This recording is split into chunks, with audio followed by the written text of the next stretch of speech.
guys, it's Keegan. Welcome back to my channel. So for today's video, I thought it would be really fun to do an advice video. So every single time I go into my Instagram DMs, I get a lot of DMs from you guys asking for advice, giving me your situation, what you think you should do about it. And so I thought it would just be fun to do a video where I ask you guys if you need any advice. Sorry, I'm now liking people's Instagram pictures. Sorry.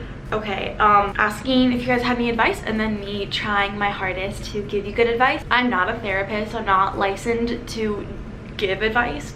I literally am just a teenage girl who has been through a lot of these things. Maybe my personal experience would help. I'm also freezing cold, so if you see me also, if you guys aren't following me on Instagram, you should. This is where I asked you guys for your questions. I was also gonna do a Q&A, but then every single question was about college and questions I've already answered, and I was just kind of tired of talking about college. That's my entire channel right now, so we're doing advice. And these are all going to be anonymous, so you're welcome. What do you do when you feel like you're third wheeling in your friend group of 3? So I have been there, done that. When I was a junior, I was in a friend group of 3 people. It was 2 girls, and then I joined their friend group, so it made 3, and I always felt left out because first off, odd numbers, it's really hard to be friends with people on odd numbers. Second off, there's this piece of hair that keeps sticking up. I was also the new person in that group, so I never really felt like I knew my place, and I never really felt like I was fitting in. And so I did this unintentionally, not realizing that it would help me. I started hanging out with the girls individually, and I'm not saying hang out with them individually so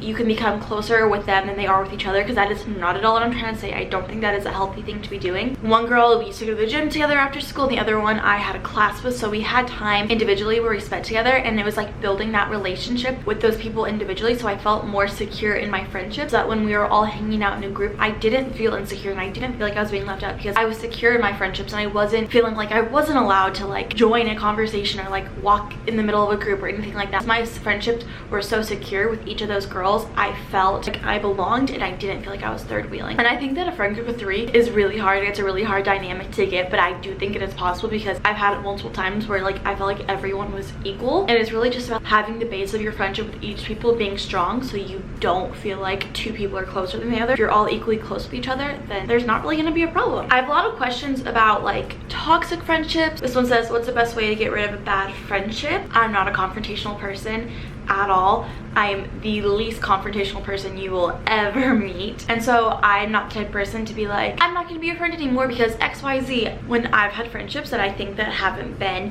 healthy for me, I've definitely taken a step back and just kind of distanced myself a little bit, and it got to a point where I kept distancing myself, that they were no longer in my life. I don't know if that's the healthiest thing to do, if I'm just gonna be honest. If they're being bad for my mental health and how I feel, and if they're making me unhappy, I don't think I owe anything to them to stay in a friendship. And for a really long time I did, but I've kind of gotten onto this wave of doing things for me, and it's okay to be selfish if it's to an extent. It's okay to be selfish if not being selfish is hurting me. This probably doesn't make any sense, but whenever I have friendships that are really bad, I just start taking slowly time away. Me distancing myself is benefiting me, and if I'm realizing that I'm happier without them in my life, then I'm gonna find new friends. But if I'm distancing myself and I'm realizing maybe I'm the problem, I'll fix what's in me and still be friends with them. I don't know if that was the best advice. How do I break up with my boy before college? I can't do long distance. I'm so bad at breaking up with people. I normally try. This is so toxic of me, because I said, I'm not a confrontational person, so I normally try to get them to break up with me. I just kind of trick them into breaking up with me. Don't do that. I've really learned that it's not healthy. I think when you're breaking up with someone, the best thing to do is just stay wide. Don't try to cut any corners. Don't try to sugarcoat it, and it can be really hard, but I think that the person is going to need closure, and if you're not giving them the real reason why you broke up, they're never going to get closure, and you're just going to break their heart even more. So if you can't do long distance, you have to be I can't do long distance, and I love you, but it's not right for me, and I don't think it'll be right for our relationship.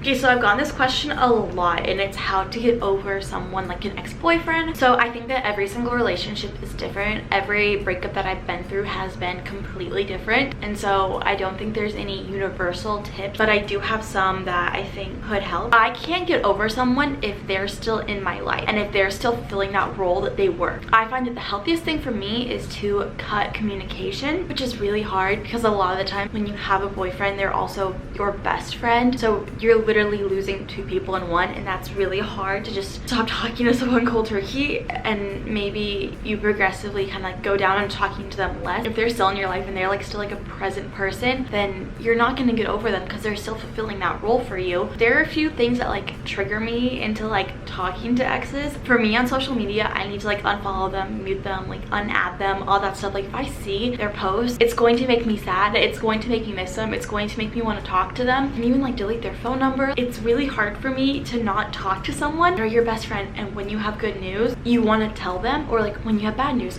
you want to tell them, but you guys are broken up, so you can't tell them. I think that unfollowing them, it can create drama, but it will help you move on because you're seeing them less. They're more out of your mind, because if they're constantly in your mind, you're not going to get over them as fast. Another thing is the saying, show them what they're missing.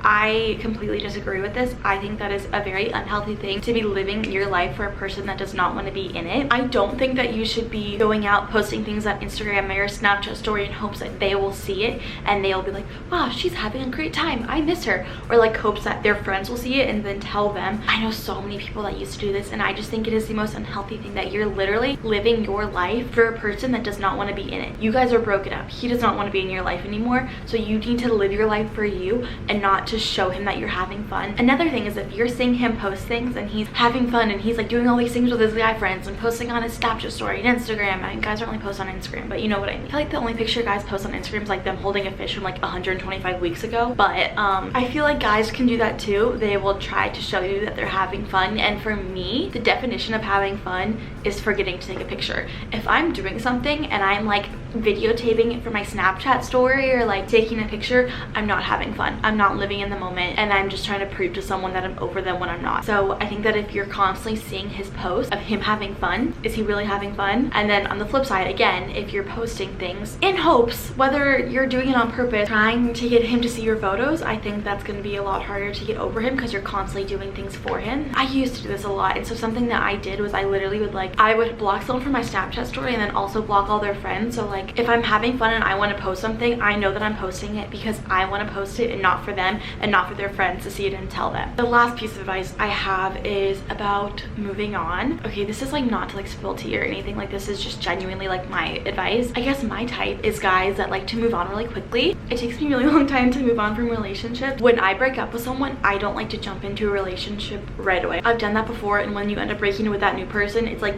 getting over 2 breakups at one time, and it's really hard. Pretty much dated all guys who have broken up with me and then like tried hooking up with other girls like right away. Get over someone by getting under someone new, like I guess that's the saying. But I have found from personal experience with them that when I'm over them, when I've moved on because I haven't been hooking up with other guys, they're going to be like months later be like, I miss you so much, like I'm still in love with you, and you're like, I'm over you. If you get out of a relationship and you're just on to the next person, you're just prolonging getting over them. You're just filling a void and you're not actually getting over them. You're trying to distract yourself, and it's only going to hurt you in the long run. I think that when you break up with someone, you really need to take time for yourself. Be with your friends, be with yourself, do whatever you have to do, but I don't think that jumping into a new relationship or into some guy's bed is going to be the best thing for you. And that's my advice. Girl, how do I get my boyfriend's mom to like me? She's a real bee. I've been with people whose moms are like hard to get to know and hard to like. I think showing the qualities of yourself that moms like if you're a really good student, talk about that. If you're really accomplished, talk about that. Maybe when you're around the moms, dress really appropriately and be really nice and smile a lot. I'm not saying don't be you, because you definitely should be you and they should like you for you. Some moms aren't just going to like you, and I feel like you have to show them that you are the kind of girl that her son deserves, and you're going to bring her son up and not bring him down. Just show the good qualities that all moms want to see. If you have some bad qualities, you don't need to share them. If you're the kind of girl that gets high and drunk every night, like that's totally cool, but like maybe his mom doesn't need to know that. My boyfriend's ex still has feelings for him, and I feel like she's trying to get back together with him. What should I do? I think that in relationships, communication is the most important thing ever, and I think that you telling him would be a really good start to just address your concerns, and you don't need to be like accusing him. Always make it in terms of like, I feel this way because this.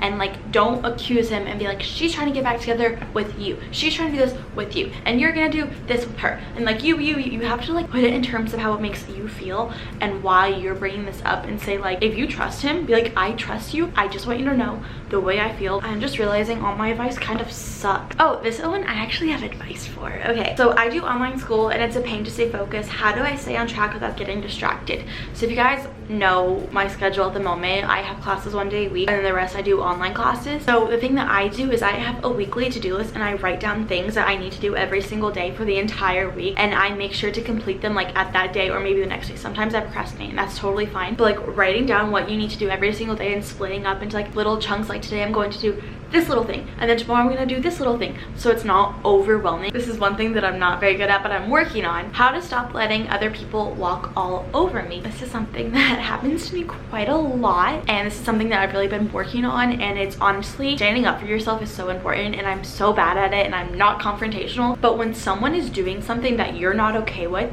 you need to say, I'm not okay with this. You need to just get the balls to do it, and that's like so hard for me to do because I just like don't like inconveniencing or making other people feel bad. But it's something that has made me so much happier, that when I feel like someone's walking all over me, or when someone's doing something that's like a disservice to me, saying something, because a lot of the times I feel like they're not aware that they're doing it. A lot of times they're doing this and they're just used to it because you've never said anything, so they don't think there's a problem with it. But if you're like, this is not okay with me, they might back down, and if they're not, then you have to cut them out of your life because they're not helping you grow and they're not benefiting your life.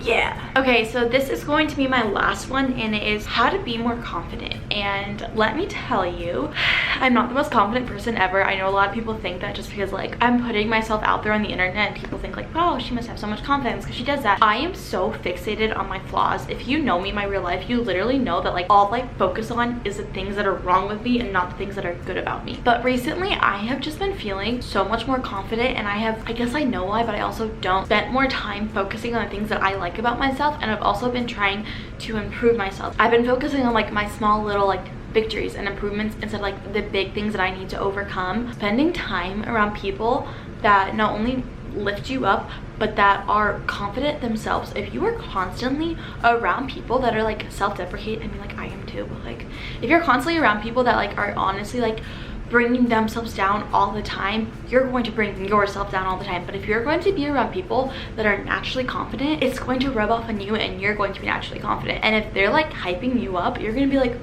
I know.